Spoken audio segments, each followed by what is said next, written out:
lady on BBC Radio 4 was making a massive point about how Muslims have nothing to do with what happened and it's not their responsibility and they shouldn't be apologizing and it's nothing to do with them. And I disagree with her.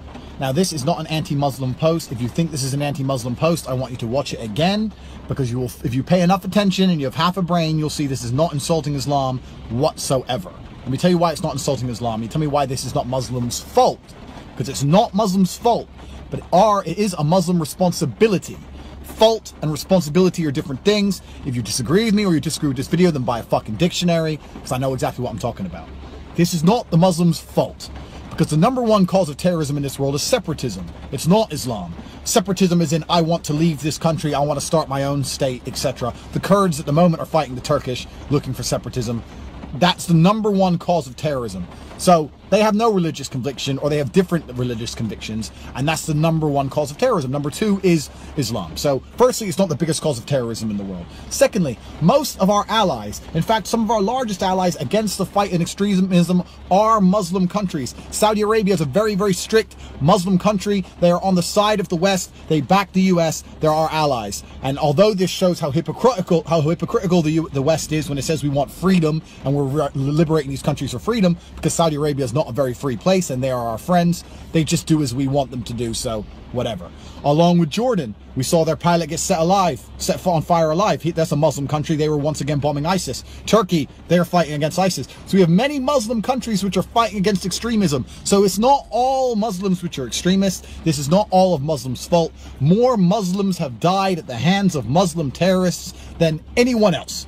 So we cannot blame all Muslims, and we cannot alienate all Muslims, because they are helping us. So it's not Muslims' fault, but it is a Muslim responsibility. And here is why. I have learned in life that if something doesn't make sense, it is not true. And it does not make sense that a man who was prepared to kill innocent people and kill other people, someone who had the conviction, ready to die, ready to kill himself, someone of that conviction would not discuss or debate or have any kind of rhetoric regarding this subject whatsoever. What I'm saying is, if someone's prepared to commit this act and someone's prepared to die doing it, they'll at least mention their point of view at some point. At some point during some discussion with someone, when they're talking about something, they will say something, even something as little as, look what they've done to our Muslim countries. It's about time someone did it to them. Something small like this. This must have been said by him at some point. So what you learn about the attackers, if you've been paying attention to the news, is that many of the attackers attended a very moderate Muslim mosque. It wasn't a extremist mosque. It wasn't a preaching hate. It was a moderate mosque full of moderate people who are all surprised by this action. And my question is this: do you mean to tell me that in all the years he attended the mosque, he never once gave an inkling as to his point of view? Never once? See, my point is, if someone is that strongly convicted to commit an act as such as this, there must be signs which can be picked up on. And that is the Muslim community's responsibility, because a non-Muslim is never going to be able to tell a Muslim man about Islam. If Islam is truly a religion of peace, then when you hear misguided things, the Muslim community should band together to help fix and repair these misguided men. These are people who are blacklisting your religion in the name of the world and making you the least popular religion on earth. If you hear people saying things such as this, the community as a whole should be completely prepared to deprogram extremists. When they hear these kind of things, they should say, no, you're incorrect. I don't know the ins and outs of Islam, but from what I've heard, it's a religion of peace. They should say, no, you're incorrect. This is why Islam is a religion of peace, and teach them so that these things don't happen. And my question is this: do you mean to tell me in all the years he attended that mosque, he never once had a conversation or said something which would give an inkling to the moderate Muslims that he had the intention of hurting people, or that he believed hurting people was okay, or that he believed they might deserve it? That's bullshit.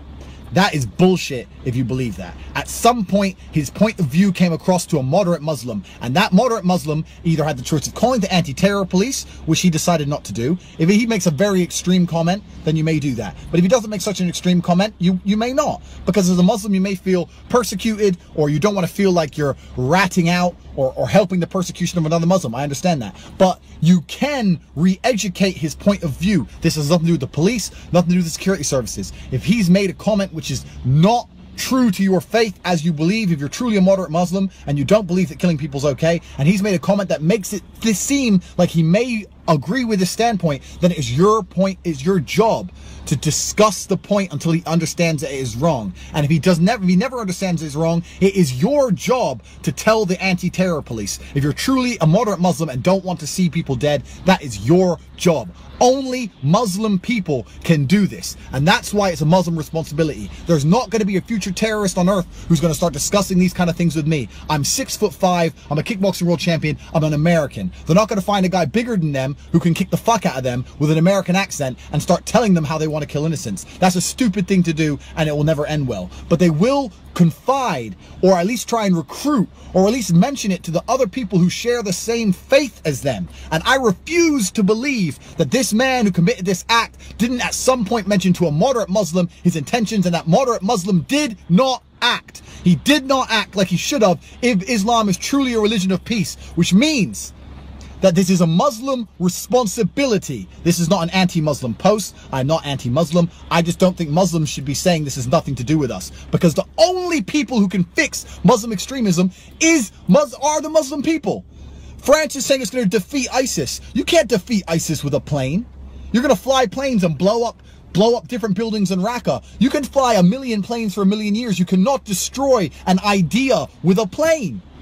You can blow up, yeah, you can blow up munitions factories, you can blow up training grounds, but you cannot destroy the idea. You need to destroy the intention to hurt other people, because if someone really wants to hurt other people, they will. If I decided right now I wanted to hurt someone else, I could step outside of this car and wait on the sidewalk for someone to walk by. There's nothing anyone could do to stop me. No fucking jet in the sky can stop me doing that. It's my intention to harm someone else. It's what's going to translate into violence. And what I'm saying is that Islam extremism can only be solved by other Muslims banding together, working closer with the security services in extreme cases, and in other cases deprogramming extremist points of view, because only you can prevent it happening. No fighter jet can stop it. France can't defeat ISIS. There's no war on terror anyone can win. The only people who can fix the extremism in the Islam community are the Muslims. So when they come on the radio and say it's nothing to do with me, you are part of the fucking problem.